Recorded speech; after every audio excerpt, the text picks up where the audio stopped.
এর আগে আমাকে ভোটে হারানোর জন্য এই বহরমপুর লোকসভাতে আপনারা দেখেছেন দুই দল মিলে দাঙ্গা তৈরি করে, দাঙ্গার বাতাবরণ তৈরি করে একে অপরের পরিপূরক হিসেবে কাজ করেছিল। লক্ষ্য অধীর জ্যোতিকে হারানো, এবারেও তাই। লক্ষ্য অধীর জ্যোতিকে হারানো, উভয় দলেরই লক্ষ্য তাই। কারণ অধীর জ্যোতি যেন হারে। লক্ষ্য করে দেখবেন তৃণমূল এখানে কিন্তু বিজেপির বিরুদ্ধে কিছু বলে না, আবার বিজেপি কিন্তু তৃণমূলের বিরুদ্ধে কিছু বলে না। মজার ব্যাপারে সেখানটাই সকলের লক্ষ্য অধীর চৌধুরী, তাই এখানটাই তো সমঝোতা তাদের হবে। এই বহরমপুর শহরে আমি ভোটে দাঁড়ানোর পর এখানকার যে মিউনিসিপালিটি কর্মচারী তাদের উপর অত্যাচার চরম বেড়ে গেছে।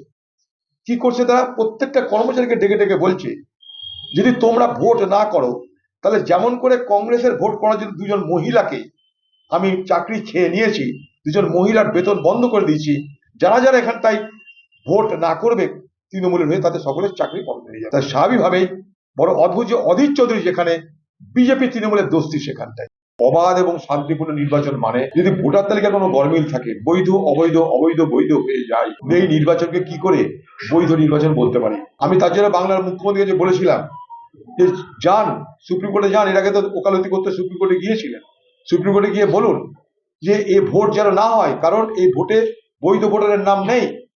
এই ভোটে যেখানে বৈধ ভোটারের নাম নেই সেই নির্বাচন কতটা বৈধ হবে এটা আগামী দিনের প্রশ্ন তো উঠবেই। আগে যেটা নির্বাচন কমিশন করছিল এখন বিচার ব্যবস্থা চলে এলো। আর এখানকার প্রশাসন, পশ্চিমবঙ্গের যে প্রশাসন, তাদের বিডিও বিএলও, তাদের এআরও এইআরও ডিইও, তারা মানুষকে সহযোগিতা করলো না, জট পাকি থেকে গেল।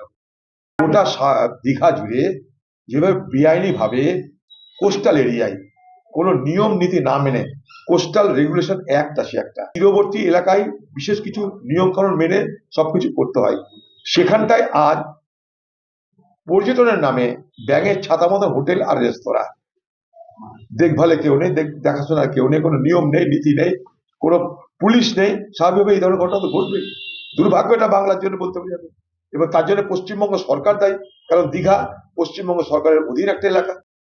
আমাদের ফারাক্কার বিধায়ক পদের মনোনীত প্রার্থী মাহতাব শেখ, এসআর বলছে তার নাম ডিলিট হয়ে গেছে, তার ছেলের নাম আছে, তার পরিবারের নাম আছে, সকলের নাম আছে, মাহতাব শেখের নাম নাকি ডিলিট হয়ে গেছে।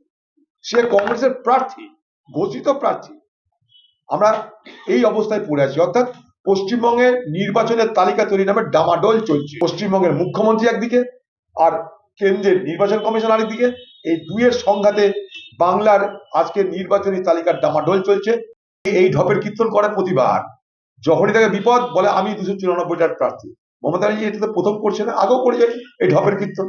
এখন তার ভাইকে সে ঢপের কীর্তনে সাথী করেছে। পশ্চিমবঙ্গের যারা ভোটার তারা জানছে যে কে কোথাকার প্রার্থী, যে একটা স্বচ্ছ নিরপেক্ষ একটা মানুষকে, দুর্নীতি মুক্ত একটা মানুষকে দাঁড় করাবো ভোটারদের কাছে তার ক্ষমতা নেই।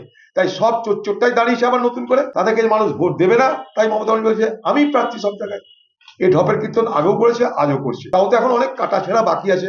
গতবার তো পা ভেঙেছিল, এবার আর কি ভাঙছে না যে দেখি আমরা। অনেক কিছু এখন নাটক বাকি আছে মমতা ব্যানার্জি। এগুলো কমিশন ঠিক করবে, এটা আমার সাবজেক্টের মধ্যে পড়ে না। কে কোথায় কি বলবে না বলবে তার জন্য আমি এখানে বসে নেই তার মন্তব্য করার জন্য।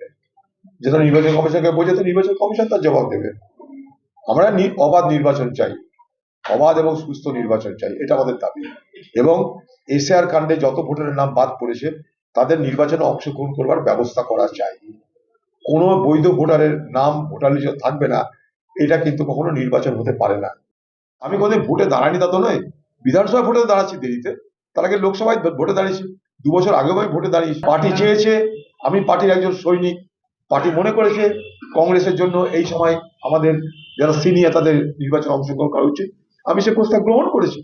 আমি পার্টির একজন সৈনিক, আমাকে এটা করতে হয়েছে, কর্তব্য পালন করছি আমি। এবং বহরমপুরের মানুষ, মুর্শিদাবাদের মানুষ, তারা সবাই জানে আমি তাদেরকে ভালোবাসি। Voice of the people of Baharampur and Murshidabad, আমি বরাবর এটাই করি। তাই মানুষের আওয়াজ হতে চাই, অন্যায়ের বিরুদ্ধে প্রতিবাদ করতে চাই, মানুষের অধিকারকে নিশ্চিত করতে চাই, এটা আমার লড়াই বরাবরের। সেই লড়াইয়ে 2 বছর হয়তো গ্যাপ ছিল, মানুষ আমাকে যদি নির্বাচিত করে আবার সেই লড়াই আমার শুরু করবো আমার মতন করে। দেখুন বিষয়টা যে আমার সিকিউরিটি আজ থেকে নেই, কিন্তু আমি যখন পার্লামেন্টে ছিলাম তখন থেকে আমার সিকিউরিটি, এবং এই সিকিউরিটি যারা দেয় তাদেরকে এটা জিজ্ঞেস করবেন। আমি জীবনে কাউকে দরখাস্ত করিনি আমার সিকিউরিটির জন্য। আরো বড় কথা, আমার যে সিকিউরিটি দেওয়া হয় তাতে বেঙ্গল পুলিশও আসে। নিশ্চয় তাহলে মমতা ব্যানার্জিও কি আমাকে খাতি করে সিকিউরিটি দিয়েছে? আমার যে সঙ্গে যার সিকিউরিটি থাকে তাদের প্রথম যে গাড়িটা পাইলট কারটা সেটা রাজ্য সরকারের। তাহলে মমতা কি আমাকে খাতির করে দিয়েছে এগুলো কিছু? আমার তো সিকিউরিটি দেওয়ার পিছনে কারণ আছে, কারণ মমতা যে নিজে আমাকে খুন করাতে চায়। তার প্রমাণ আমি বলে দিচ্ছি, এখানে হুমায়ুন কবির যাকে দাঁড় করিয়েছে এই ডোমকলে, সে যখন এসপি ছিল সে আমাকে খুন করার পরিকল্পনা করেছিল, জেলখানার ভেতরে খুনি থেকে জড়ো করে, এবং সেটা মমতা ব্যানার্জির নির্দেশ।